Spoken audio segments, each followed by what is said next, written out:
UGC net 2012 चौथा सवाल।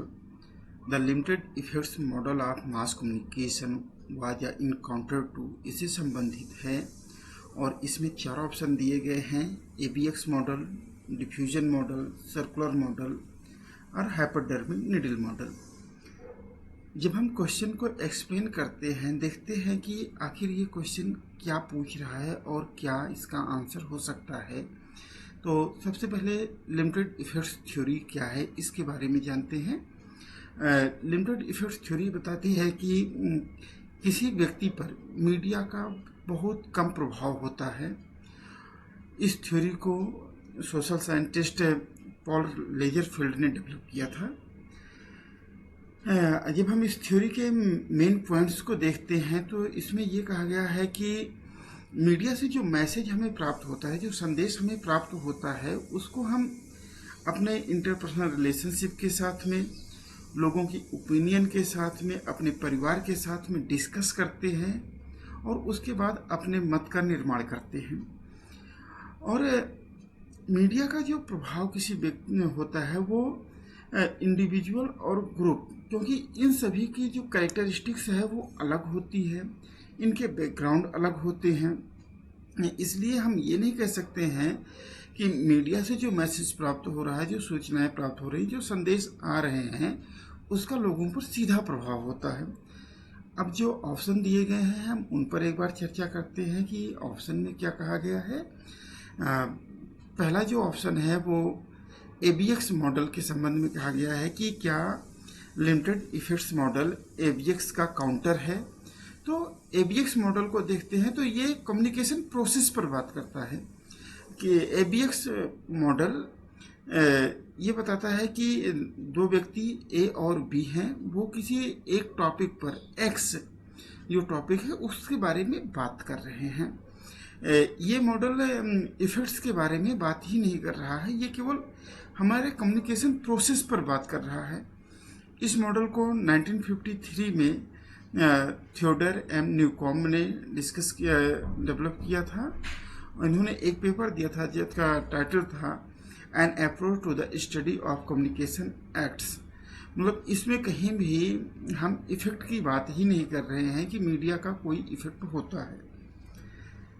इसके बाद दूसरा option circular model of communication.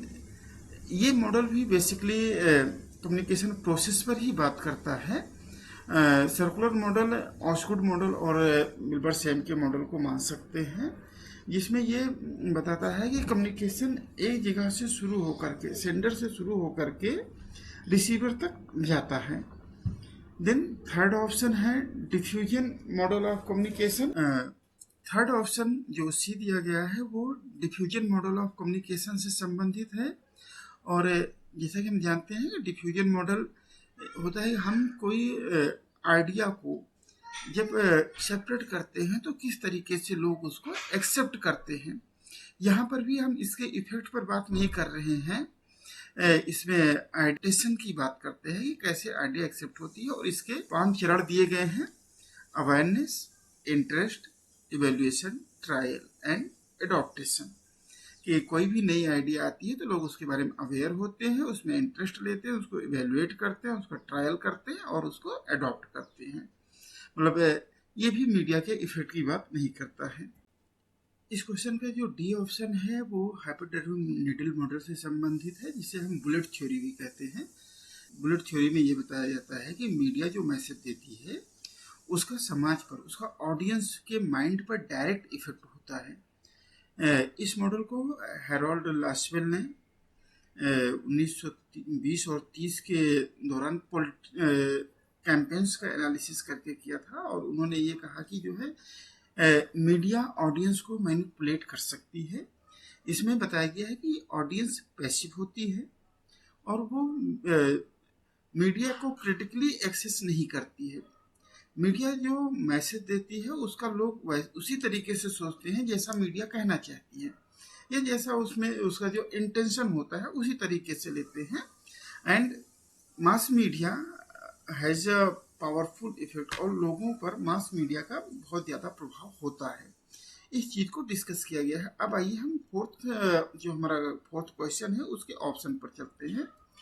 तो क्वेश्चन है the limited effect model of mass communication was a counter to. इसमें एबीएक्स मॉडल को हमने देखा, डिफ्यूजन मॉडल को देखा, सर्कुलर मॉडल को देखा और हाइपरडर्मिक नीडल मॉडल को देखा। तो ए, बी और सी ये इफेक्ट्स की बात नहीं कर रहे हैं, केवल डी हाइपरडर्मिक नीडल मॉडल ही इफेक्ट की बात कर रहा है और ये कह रहा है कि मीडिया का डायरेक्ट प्रभाव होता है ऑडियंस पर, जबकि हमारा सवाल क्या है, लिमिटेड इफेक्ट किस होता है। तो इसका मतलब हुआ कि हाइपरडर्मिक नीडल मॉडल को काउंटर किया है लिमिटेड इफेक्ट्स मॉडल ने। Thank you.